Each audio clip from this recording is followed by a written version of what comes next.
열매 맺는 밭입니다. 열매 맺는 밭. 열매 맺지 못하는 이유를 살펴보고 그 다음에 열매 맺는 인생이 되는 길을 발견하고자 합니다. 싸움은 항상 그렇게 이중적입니다. 버려야 할 것을 버리는 것과 가져야 할 것을 가지는 것. 그렇죠? 나쁜 습관을 버리는 것과 좋은 습관을 낼 것으로 만드는 것은 다른 싸움이죠. 그렇죠? 두 가지가 다 같이 일어나야 합니다. 하나하나 살펴보도록 합시다. 첫 번째 먼저 19절을 읽어보도록 하겠습니다. 첫 번째 사람입니다. 같이 읽도록 하겠습니다. 시작. 아무나 천국 말씀을 듣고 깨닫지 못할 때는 악한 자가 와서 그 마음에 뿌려진 것을 빼앗나니 이는 곧 길가에 뿌려진 자요. 예. 천국 말씀을 듣고 깨닫지 못할 때는 악한 자가 와서 마음에 뿌려진 것을 빼앗는데 길가에 뿌려진 자에 대한 예수님의 설명입니다. 해석입니다. 씨 뿌리는 자가 씨를 뿌릴새 더러는 길가에 떨어짐에 새들이 와서 먹어버렸다 이렇게 말합니다. 그 말에 대한 해석입니다. 근데 이 먹어버렸다는 것은 그냥 먹는다라는 단어가 아니라 완전히 먹어버린다 그런 뜻입니다. 에스티오가 먹는다는 뜻인데 까테스티오 하면 깠다라는 말이 붙으면 완전히 통째로 막 그냥 개걸스럽게 이런 느낌이 있는 말입니다. 그래서 완전히 먹어치우다 몽땅 삼켜버리다 그렇게 됩니다. 새가 와서 그냥 완전히 몽땅 삼켜버리고 맙니다. 악한 원수가 우리 마음에 뿌려진 것을 빼앗아 갈 뿐만 아니라 단지 말씀만을 가져가는 것이 아니고 그것은 우리의 그 사람의 인생 전체를 삼키는 것과 같은 것입니다. 말씀 하나가 없어진 것이 아니고 말씀이 인생 전체를 바꿀 수도 있는 천국 말씀이 그 사람의 영혼과 마음속에 잠시 머물다가 머물렀는데 그게 뿌리를 내리면 자라고 그렇죠? 인생 전체를 바꿀 수도 있는 천국 복음이 와 있는데 그것을 빼앗아 갑니다. 인생 전체를 삼키는 것입니다. 악한 원수는 우리 인생과 영혼까지도 완전히 먹어치우고야 마는 존재입니다. 그냥 말씀 하나가 없어진 것이 아닙니다. 그냥 오늘 예배 제대로 못 드렸네가 아닙니다. 그 말씀이 인생을 바꿀 수도 있는 말씀일 수 있는데 그것을 가져가 버립니다.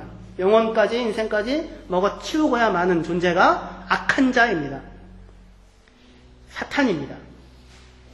우리 주위에 용서할 수 없는 누군가가 혹시 여러분들 있습니까? 생각만 하면 마음이 떨리고 기분이 안 좋아지고 누가 잘 됐대더라 그런 소리를 들으면 이상해지고 누가 조금 잘 안 됐대더라 그러면은 역시 하나님 살아계셔 이런 생각이 들고 용서할 수 없는 누군가가 우리 주위에 혹시 있다 할지라도 그 누군가는 이 원수 마귀에 비하면 천사 같은 존재입니다.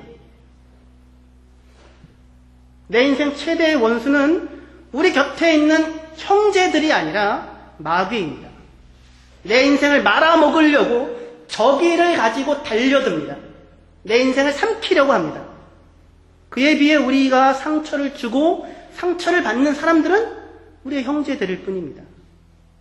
비록 악한 일을 주고받게 될지라도 연약함 때문에 실수로 마음이 무너져 내려서 행한 일들일 뿐입니다. 그런 것들이 대부분이지요. 행하고 나서 후회하게 됩니다. 그러나 마귀는요? 아니죠. 마귀는 그렇지 않습니다. 기회를 노립니다. 기회를 노려서 우리 인생 전체를 삼키고 무너뜨리려고 덤벼드는 자입니다. 우리의 원수이고 우리의 대적입니다.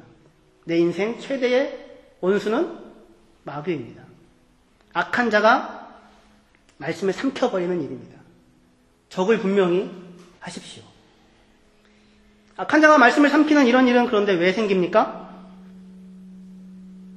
제대로 듣지 않기 때문이죠. 들으나 듣지 않고 보나 보지 않기 때문이고 읽으나 읽지 않기 때문입니다.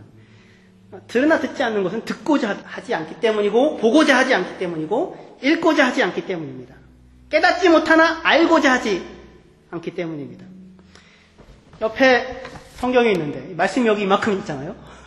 한 알이 아니라 그냥 이만큼이 그냥 수천 년을 두고 뿌려놓은 말씀이 여기 있죠. 집에 몇 개씩 있지 않습니까? 컴퓨터에도 그냥 들어가면 장난이 아니게 항상 있죠. 그런데 항상 여기 있습니다. 줄 날만 턱턱 털어서 나오지 않습니까? 교회에만 있어도 될 정도로. 옆에 성경이 있는데, 곁에 성령이 계신데, 내 길과 걸음에 예수께서 함께 걸어가고 계신데, 읽지도 않고, 기도하지도 않고, 돌아보지도 않습니다. 그러니 악한 자와의 싸움에서 이길 생각을 할 수가 없는 것입니다. 듣고자 해야 합니다. 들리지 않으면 기도해야 합니다. 들어도 모르겠으면 공부해야 합니다.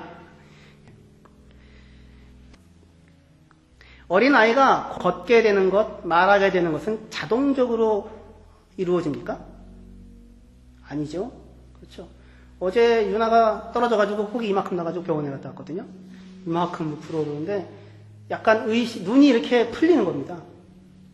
의식이 나갈 것 같은 그런 느낌이 들더라고요. 처음으로 넘어져 봤습니다. 크게 넘어진 것은. 자기 몸을 주체를 못해가지고 통제를 못해서 컨트롤하지 못해서 의자에서 굴러 떨어진 것이죠. 미나는 수천 번도 넘어졌습니다. 지금도 넘어지고 있습니다. 하지만 지금은 잘 달리고 큰 문제 없습니다. 수천 번 넘어지더라고요, 정말. 끊임없이 일어나려고 하고, 끊임없이 넘어지고, 끊임없이 일어나려고 하고, 끊임없이 넘어지고, 그렇게 해서 서게 되고, 걷게 되고, 그것이 자연스럽게 나의 것이 되었던 것이죠. 말하는 것도 마찬가지입니다. 그냥 애들 자연스럽게 되는 게 아니고요. 노력하고, 연습하고, 힘써야 하는 것입니다. 말씀도 마찬가지입니다. 하나님의 말씀을 듣는 것도 노력하고, 애쓰고, 힘써야 하는 것입니다. 악한 마귀가 여러분들의 인생에 찾아와서 여러분들의 인생을 통째로 삼키도록 허용해서는 안 되는 것입니다. 근데 씨를 이렇게 뿌려대는 것은 한편 조심성도 없고 비효율적으로 보일 수도 있습니다. 사탄이 와서 뺏어가니까 길가에 막 뿌려지니까요. 길가뿐만 아니라 돌짝밭에도 뿌려지고 또 가시덤불에도 뿌려지고 하지 않습니까? 왜 이런 일이 벌어지냐면 이스라엘은 땅 자체가 별로 썩 좋은 편이 아니라서 우리처럼 농사를 지을 수가 없습니다. 학자들마다 다 다른데 씨 뿌리기 전에 한번 갈아엎고 씨를 뿌린다는 학자도 있고 씨를 뿌리고 나서 갈아엎는다는 학자도 있고 씨 뿌리기 전에 한번 갈아엎고 씨를 뿌리고 그 다음에 또 한번 갈아엎는다는 학자도 있습니다. 어쨌든 앞뒤로 앞에 먼저 갈든 뒤에 갈든 갈아엎게 됩니다. 이미 한번 갈아엎고 씨를 뿌렸을 때에도 여전히 그냥 그 자리에 그대로 있으니까 돌짝은 돌멩이대로 있고 가시덤불은 가시덤불대로 있고 아직 딱딱하게 있는 길가는 남아있을 수도 있을지 모르겠습니다. 거기다가 씨를 뿌리는 것입니다. 그리고 나서 가장 영향력 있는 학자인 예레미야스라는 사람은 뿌리고 나서 간다고 하거든요. 한 번 더 갈아엎을 기회가 있습니다. 그러니까 길가 바위에 떨어진 사람도 뭐가 있는 거예요? 기회가 있는 것입니다. 왜요? 한 번 더 갈아엎혀질 수 있을 것이기 때문입니다. 기회가 생깁니다. 그 기회를 잡아야 합니다. 인생 전체를 바꿀 수도 있는 말씀이 마음 위에 잠시 머물다가 원수에 의해 빼앗겨지는 일이 벌어져서는 안 됩니다. 허용하지 말아야 합니다. 첫 번째입니다. 두 번째, 20절, 21절 읽어보겠습니다. 같이 읽겠습니다. 시작. 돌밭에 뿌려졌다는 것은 말씀을 듣고 즉시 기쁨으로 받되 그 속에 뿌리가 없어 잠시 견디다가 말씀으로 말미암아 환난이나 박해가 일어날 때에는 곧 넘어지는 자요. 말씀이 뿌려졌을 때 우리는 기쁨으로 받을 수 있습니다. 하지만 하나님의 말씀은 우리에게 뭘 말씀합니까? 하나님 뜻대로 살 것을 말씀하는 것이죠. 그렇죠? 단순히 받는 것이 아니라 말씀대로 살아야 할 것이 요구됩니다. 그런데 우리가 하나님의 말씀대로 살기로 작정을 하게 되면 어떤 식으로든지 간에 말씀으로 말미암아 환난이나 박해가 일어납니다. 그게 참 신기합니다. 항상 그렇습니다. 말씀대로 살고자 하면 이상하게도 생각지도 않은 어려운 일이 생기고 삶이 더욱 힘들어지는 일을 보게 됩니다. 새벽 예배 잘 나오지 않던 분이 새벽 예배를 나와야겠다 생각하고 기도하면 일이 척척척척 잘 풀려야 되는데 오히려 바닥에 보이지 않는 혼란과 어려움이 닥치기도 합니다. 교회에 나오기 시작했더니 제 아는 옆에 같이 살던 분, 한국에서 홍제동에서 할머니가 계셨는데 같이 교회 나가자고 그랬더니 겁나서 못 나간대요. 왜 겁나서 못 나가냐? 못 나가십니까? 그랬더니 교회를 나갔는데 하도 나오라고 해서 자기도 나오고 싶은 마음이 있고 자기도 뭔가 의지하고 살고 싶은 마음도 있고 나가려고 나갔는데 아들이 회사에서 잘리더라. 그리고 시험에 빠지지 말라고 해서 더 나오라고 해서 나갔는데 손자가 아프더라. 그래가지고 안 나갔더니 아프던 손자가 괜찮더라. 그래서 겁나서 못 나간다. 그렇게 얘기를 하시더라고요. 그냥 할 말이 없더라고요.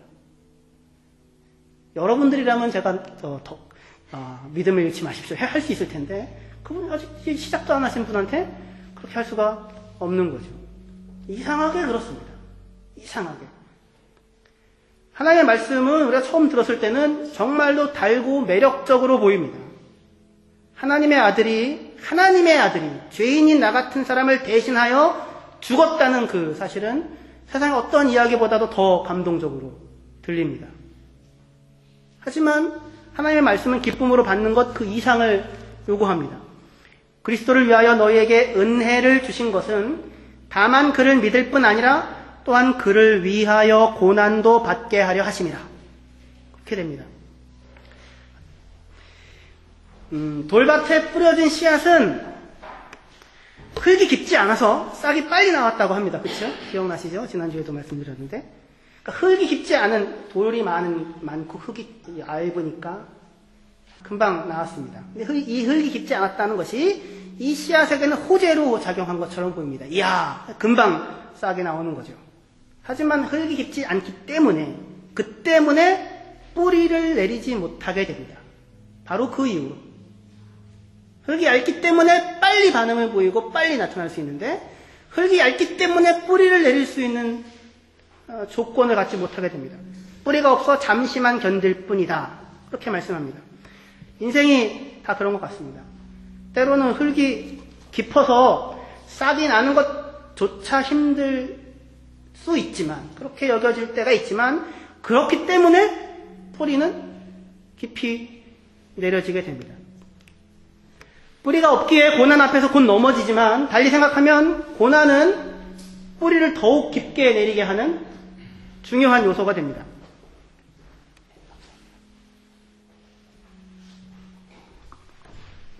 말씀 때문에 겪게 되는 환난과 핍박은 예수님과 함께 온 하나님 나라의 중요한 특징입니다. 산상수훈에서도 그렇게 얘기하시고요. 핍박을 받으리라 하시고요. 제자들을 파송할 때에도 그렇게 얘기하십니다. 우리가 하나님의 나라에 들어가려면 많은 환난을 겪어야 할 것이다. 그렇게 사도행전 14장 22절에 얘기하시거든요. 씨앗의 형태로 와 있기 때문에 그렇습니다. 지난주에 이렇게 말씀드렸죠. 씨앗의 형태로 와 있기 때문에 열매가 아니기 때문에 큰 나무를 직접 주는 것이 아니고 씨앗이기 때문에 자라야 합니다. 자람이 요구됩니다.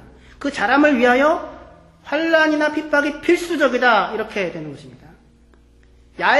흙이 얇기 때문에 빨리 자라지만 흙이 얇기 때문에 제대로 자랄 수가 없는 거죠. 흙이 깊기 때문에 뿌리를 내리고 또는 싹을 내기가 힘들지만 그 덕분에 한번 싹을 내고 자라기 시작하면 튼튼하고 건강하게 자랄 수 있게 되는 것입니다. 피해야만 하는 어떤 것이 아니라 필수적인 것입니다. 말씀과 환난, 말씀과 핍박, 말씀과 고난, 그것은 하나님의 나라에 들어가기 위해 꼭 필요한 과정입니다. 그러니까 말씀대로 행하려고 하면 어려움이 있고 핍박이 있다면 이거 왜 그런가 이상하다 생각하지 마시고 그게 당연하다. 내 안에 생명이 있는 게 진짜구나. 이 말씀이 진짜구나. 그렇게 생각하시고 오히려 기뻐하셔야 합니다. 야고보서 1장 2절에 내 형제들아 너희가 여러 가지 시험을 당하거든 온전히 기쁘게 여기라. 이렇게 말씀합니다. 사랑하는 자들아 너희를 연단하려고 오는 불시험을 이상한 일 당하는 것 같이 이상히 여기지 말고 오히려 너희가 그리스도의 고난에 참여하는 것으로 즐거워하라. 이는 그의 영광을 나타나실 때에 너희로 즐거워하고 기뻐하게 하려 함이라. 왜 기뻐하고 즐거워해야 합니까? 그것이 뭘 만들어요? 그것이 성숙하게 하고 그것이 성장하게 하고 그것이 열매를 만들어내게 하는 것이기 때문입니다. 이뿐 아니라 우리가 환난 중에도 즐거워하나니 환난은 인내는 연단은 소망을 이루는 줄 알미라. 이 소망은 어떤 소망입니까? 우리가 하나님과 같이 되는 소망입니다. 우리가 하나님처럼 되는 소망입니다. 신의 성품에 참여하게 되는 소망입니다. 명품 인생입니다. 비교할 수 없는 하나님과 같은 사람이 되게 하기 위하여 주어지는 환난입니다. 그런데 사실상 오늘 말씀에서 우리에게 오는 환난이라는 것은 무슨 어마어마하게 엄청나고 대단하고 큰 시험이 아닙니다. 사실상 우리가 그렇게 느낄 뿐입니다. 사람들이 당하는 모든 시험은 누구나 한 번쯤은 다 겪게 되는 시험들입니다. 무슨 거대하고 대단한 폭풍우나 쓰나미가 아닙니다. 13장 5절 6절에 거기 한번 읽어보죠. 마태복음 13장 5절 6절이요. 같이 읽겠습니다. 시작. 더러는 흙이 깊지 아니하므로 곧 싹이 나오나 해가 돋은 후에 타서 뿌리가 없으므로 말랐고. 왜 말랐습니까? 흙이 깊지 않기 때문에 말랐고, 흙이 깊지 않기 때문에 뿌리가 없어서 말랐는데, 무슨 일이 벌어진 거예요? 폭풍우가 왔습니까?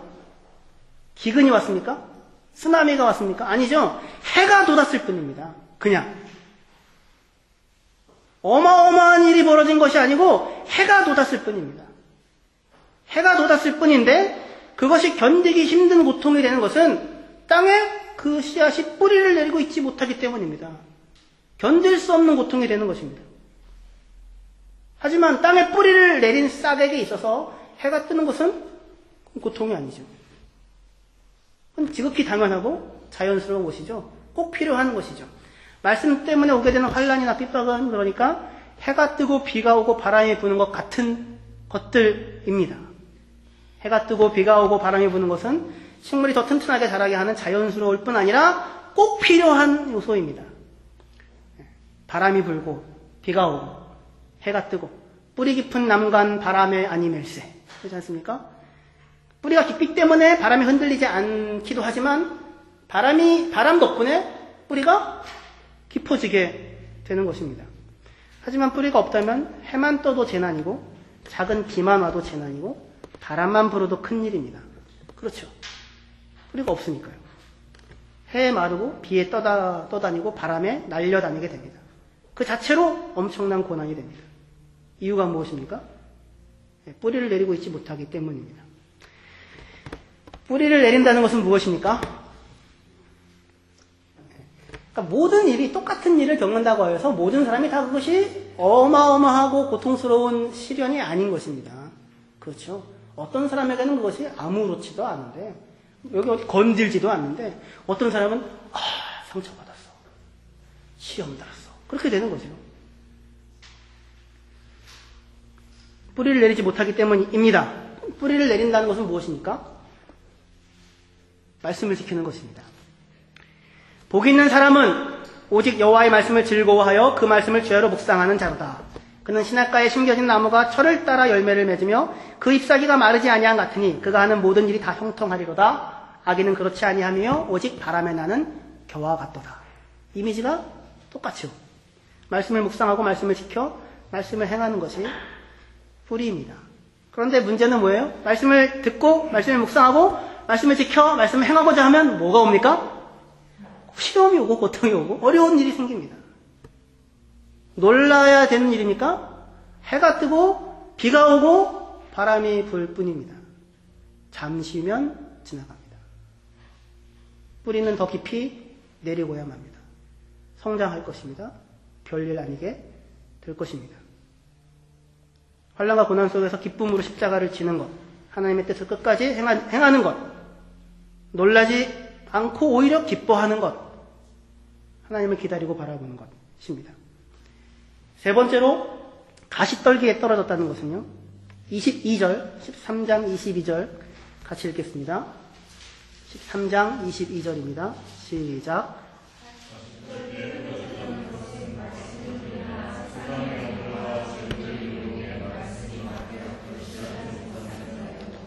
예. 가시떨기에 뿌려졌는데 염려와 재물의 유기에 막혀 결실하지 못합니다. 뿌리는 있습니다. 자라기도 합니다. 근데 뭘 못하냐면 결실하지 못합니다. 자라기는 하는데 결실하지 못하는 자, 열매 없는 자, 쭉정이가 되고 맙니다. 이유가 무엇입니까? 그 밭에 뭐가 같이 자라고 있어요? 가시떨기가, 잡초가 같이 자라고 있기 때문입니다. 마음 밭에, 인생 가운데 가시떨기, 세상의 염려와 재물이 유혹이라고 하는 가시떨기가 함께 자라도록 내버려 두면 하나님의 사람으로서 열매 맺는 인생을 살 수가 없는 것입니다. 뿌리를 내려 살기는 하는데 열매 없는 곡식, 쭉정이가 되고야 맙니다. 땅에는 우리가 다 알지요. 곡식만 자랍니까? 아무데나? 아니죠. 잡초도 자라고 가시덤불도 자라고 있습니다. 앞에서 환난과 고난은 우리 외부에서부터 오는 문제라면 지금 이 가시떨기는 내 마음의 문제입니다. 내 내부에서, 내 안에서 일어나는 심령의 문제입니다. 염려와 재물의 유혹입니다. 모든 땅은 그 지력이 한계가 있습니다. 그쵸? 오래 돌려지어야 되죠. 그렇지 않습니까? 그 땅에 그냥 무슨 아무거나 심어도 다 그냥 열매가 맺히고 자라나는 이런 세상에 없습니다. 농사 져보셨습니까 혹시? 저는 저희 부모님이 밭농사를 져가지고 고추 농사를 짓느니 사서 먹지. 아주 그냥 짓느니 사서 먹지. 그 얘기를 고추 딸 때마다 했었는데 어머니 얘기는 그거죠. 믿고 먹을 수 있다. 농약 안 친 거 없습니다. 2번, 3번 친 거 먹을 수 있다. 안 친 거는 세상에 없다. 너무너무 힘들더라고요. 끊임없이 일을 해야 됩니다. 나가서 한 2, 3일만 잡초를 안 뽑으면 싹 올라옵니다. 그렇죠? 그리고 이놈의 곡식들은 그냥 내버려두면 제대로 자라지를 않습니다. 거름이 필요합니다. 특히 과실수, 이실수들은 거름을 잘 해줘야 됩니다. 거름을 잘 해주지 아니하면 자랄 수 없습니다. 그뿐만 아니라 나오면 끊임없이 가지치기도 해주고 봉지도 씌워주고 약도 뿌려주고 저희 집 앞에 있던 자두나무가 얼마나 울창하고 크고 동네에서 제일 맛있었던 나무라고 하더라고요. 근데 저희가 제대로 관리를 못하니까 달리기는 엄청 달리는데 맛이 하나도 없는 겁니다. 그 좋은 나무가. 땅이 그냥 거기에 뭔가 심겨져 있다고 해서 저절로 땅만 있으면 열매가 맺혀지는 것 아니고, 그리고 그냥 내버려두면 거기에 곡식과 나무들만 자라는 것이 아니라 잡초들과 가시떨기와 이런 여러 가지 것들이 한꺼번에 다 자라게 됩니다. 땅에 지력에 한계가 있는 것처럼 사람의 에너지에도 한계가 있습니다. 슈퍼맨은 없습니다. 일찍 죽게 됩니다. 사람의 마음과 여유에도 한계가 있습니다. 지난번에 우리 교수님이 그런 얘기 하셨었는데 40대 사망, 남자의 40대 사망 확률이 훨씬 높다고 하더라고요. 80대보다? 그랬나요? 60대보다? 60세 되는 것보다 예. 60세가 80세 되는 확률이 높다는. 예. 아예 40 방언인가요? 40세만 넘기면 80세까지는 그냥 갈 수 있다 이겁니다. 그 얘기입니다. 그 얘기. 근데 사람이 40세 때 무리하게 되니까 해야 될 일이 너무 많으니까 거기에 에너지를 다 쏟다가 소진돼 버리고 마는 것이죠. 열매를 맺을 수가 없는 거죠. 다 똑같습니다. 그렇습니다. 아무리 강하고 여유 있는 사람도 한계가 있습니다. 아무거나 다 만들어낼 수 있는 것이 아닙니다. 강하고 여유 있는 사람도 있고 약하고 여유 없는 사람도 있고, 강하고 여유 있을 때도 있고 우리가 약하고 여유 없을 때도 있지만 누구일지라도 마음의 용량에는 한계가 있고 제한이 있습니다. 그 마음의 밭에 곡식만 키우기도 벅찬데 거기에 가시덤불까지 자라고 있으면 뭐 하나 제대로 클 수가 없는 것입니다.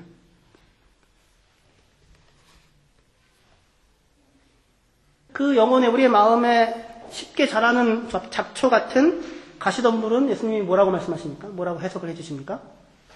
세상의 염려와 재물의 유혹이다. 그렇게 말씀합니다.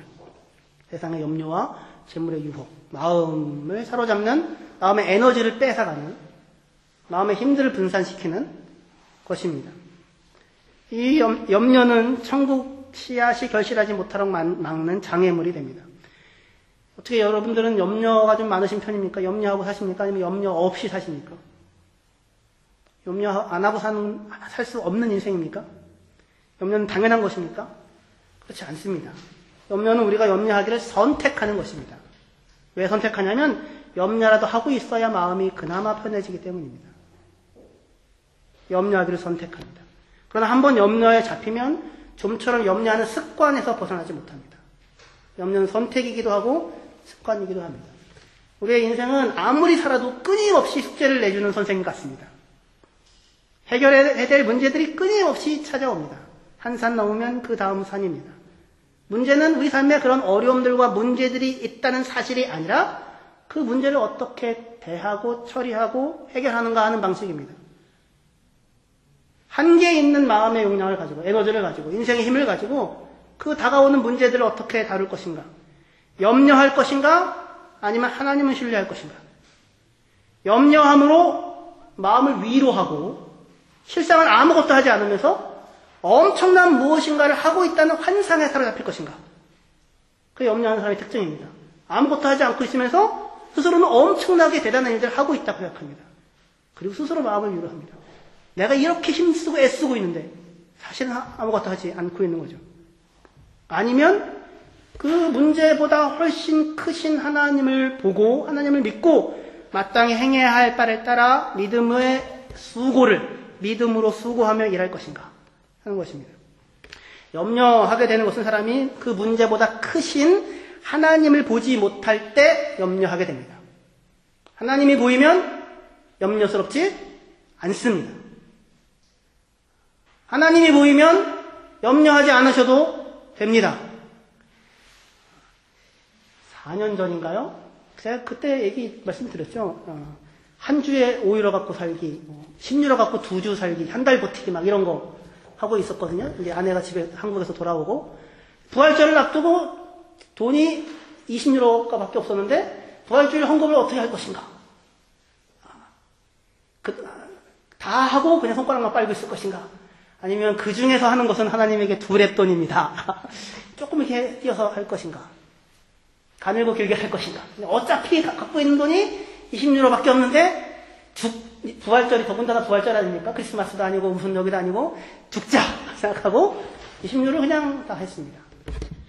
그리고 그 다음날 월요일날 일하라고 전화가 와가지고 포스트팜 슐레에서 가서 일하고 바로 돈을 50유로를 받았습니다. 할렐루야. 저는 굉장한 할렐루야였는데 얼마나 몸이 그냥 처음 하는 노가 되었으니까 얼마나 힘들었는지 모릅니다. 집으로 근데 오면서 날아갈 것 같아요. 돈이 생겨서 날아갈 것 같은 게 아니라 하나님이 놀라운 거죠. 하나님이 놀라운 거죠. 하나님이 보이자 손 안에 아무것도 없는데도 염려 없는 삶을, 그 전에도 염려가 없었고 그 이후에도 염려 없는 삶을 살게 하십니다. 염려는 우리 눈앞에 하나님이 보이지 않기 때문입니다. 우리는 염려할 수 있지만 결코 염려가 우리 상황을 더 좋게 만들어주지 않습니다. 염려는 그저 우리를 삼키려고 하는 마귀가 우리를 이끌고 가서 우리를 낙담하고 절망하게 만들 뿐이고 원망하게 만들 뿐입니다. 염려는 염려에서 없어지지 않고 하면 할수록 더욱 무성해집니다. 염려에 에너지를 자꾸 주면, 염려에다가 자꾸 먹이를 주면 에너지를 사용하면 사용할수록 염려하는 잡초는 더욱더 쉽고 무성하게 자라나가게 됩니다. 염려는 염려함으로 사라지지 않고 무엇을 가지게 되는 것으로도 없어지지 않으며 염려는 오직 하나님을 만날 때에만 없어집니다. 오늘 있다가 내일 아궁이에 던져지는 들풀도 하나님이 이렇게 입히시거든 하물며 너희일까 보냐 믿음이 적은 자다. 너희 중에 염려함으로 그 길을 한 자라도 더 할 수 있겠느냐. 너희는 먼저 그의 나라와 그의 일을 구하라. 그리하면 이 모든 것을 너에게 더하시리라. 염려가 더해주지 않고 하나님이 더해주시고 그의 나라와 그의 일을 구하고 있으면 더해지는 것입니다. 아무것도 염려하지 말고 오직 모든 일에 기도와 간구로 너희 구할 것을 감사함으로 하나님께 아뢰라. 그리하면 사람들의 모든 생각을 넘어 있는 하나님의 평강이 그리스도 예수 안에서 너희 마음과 생각을 지키시리라. 염려, 재물의 유혹은 두 주인을 섬기는 것입니다. 재물을 갖는 것 자체는 죄가 아니지만 우리는 어느 순간에 하나님이냐 재물이냐 하나님이냐 돈이냐 중에 하나를 선택해야만 할 때가 올 것입니다. 그리고 그때의 내 선택은 내가 믿고 있는 것이 무엇인지를 보여주게 됩니다. 사람은 자기가 믿는 것을 마지막에는 자기가 믿는 것을 선택하게 됩니다. 그때 우리가 재물을 선택한다면 재물은 그런데 우리를 속일 것입니다. 그때 우리가 하나님을 선택한다면 하나님은 우리를 붙잡아 주실 것입니다. 재물은 그것이 약속하고 있는 것을 결코 우리에게 주지 않습니다. 그러나 하나님은 그가 약속하고 계신 것을 반드시 우리에게 주십니다. 부유함이 만드는 환상과 속임수에 속지 말아야 합니다. 아까 근심, 염려에 속지 말아야 되고요. 염려하고 있으면서 뭔가 하고 있다는 생각에 속지 말아야 하고, 재물의 속임수, 유혹이라고 되는데 속임수입니다. 속임수에 속지 말아야 합니다. 있어도 없어도 그렇게 큰 문제가 되지 않는 것에 마음이 뺏기지 말아야 합니다. 가지면 뭔가가 달라질 것 같습니까? 아니요, 잠시뿐입니다. 달라지지 않습니다. 또 다른 문제가 생깁니다. 부자가 부자가 아니고 부자가 부자입니다. 방언을 하고 있는 명품을 쓴다고 사람이 명품이 되는 게 아니라 명품인 사람이 단 몇 유로짜리 물건을 사용하더라도 명품인 사람이 사용하면 그것이 명품이 됩니다. 유명한 사람이 어디에 살았다더라. 그럼 거기가 유적지가 되는 것입니다. 그러니 염려와 헛된 욕망에 우리의 마음을 이렇게 나누어 주지 말아야 합니다. 우리의 에너지를 빼앗기지 말아야 합니다. 우리의 힘을 거기다 쏟지 말아야 합니다. 그러면 열매 맺을 수가 없을 것입니다. 염려는 하면 할수록 무성해지고, 재물은 가지면 가질수록 오히려 부족함과 공허함만이 커집니다. 많아진다고, 많이 가진다고 만족과 감사의 용량이 커지는 것은 아닙니다. 온 힘을 다해 문제보다 크신 하나님, 우리의 모든 상황과 조건을 넘어서 있는 그리스도 안에 있는 평강이 우리의 마음을 주장하게 해야 할 것입니다. 그때야 열매 맺는 인생을 살게 될 것입니다. 우리 마지막으로 네 번째 읽겠습니다. 23절입니다. 같이 읽겠습니다. 시작. 좋은 땅에 뿌려졌다는 것은 말씀을 듣고 깨닫는 자니 결실하여 어떤 것은 100배, 어떤 것은 60배, 어떤 것은 30배가 되느니라. 말씀을 듣고 깨닫는 자입니다. 깨달아야 열매를 맺습니다. 깨닫는 이유는 행하기 위해서입니다. 듣고 행함 사이에 깨달음이 있습니다. 어떻게 깨달을 수 있습니까? 들어야 깨달을 수 있죠. 누구에게 들어야 합니까? 나의 이 말을 듣고 행하는 자는 반석 위에 집을 지은 사람 같고, 나의 이 말을 듣고 행하지 않는 사람은 모래 위에 집 지은 어리석은 사람 같다 합니다. 행한다, 행하지 않는다 중요하지만 뭘 먼저 해야 돼요? 나의 이 말을 듣고입니다. 거기가 핵심입니다. 모든 앞에 그 세 가지 밭이 있죠? 그것보다 보다 중요한 본질적인 것입니다. 앞에 세 가지가 해결된다고 해도 이 마지막 네 가지가 해결되지 않으면 열매 맺을 수가 없는 것입니다. 이 가장 중요한 것이 무엇입니까? 나의 이 말을 듣고입니다. 예수 그리스도께서 말씀하시는, 여러분들의 인생과 영혼을 향하여서 말씀하시는 말씀을 들으셔야 하는 것입니다. 예수의 말이 내 인생을 사로잡고 내 마음을 사로잡고 내 생각을 사로잡게 하셔야 하는 것입니다. 그 말씀에 힘이 있고 능력이 있습니다. 빛이 있으라 하면 빛이 생기는 하나님의 말씀입니다. 처음에 이 농부는 비효율적으로 씨를 뿌리는 것처럼 보였었습니다. 그렇죠? 여기저기 떨어지니까요. 하지만 좋은 땅에 뿌려진 소수의 씨앗은 예수의 말씀을 듣고 결실하는 사람, 그 사람들은 30배, 60배, 100배를 맺어서 모든 손해를 감수하고도 남는 추수를 이루게 됩니다. 그게 천국입니다. 우리의 짧은 눈으로 하나님의 영광은 황폐한 땅에 뿌려진 씨앗 같아 보입니다. 우리 시대의 교회와 하나님의 말씀은 더 이상 힘이 없어 보일지도 모르겠습니다.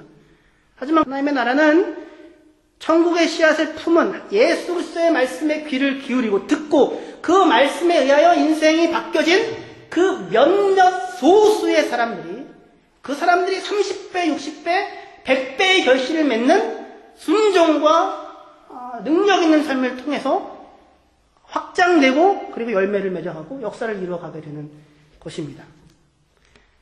마지막으로 부탁합니다. 말씀을 듣고 시련을 견뎌서 이겨내고 깊이 뿌리를 내리는 한 사람이 되십시다.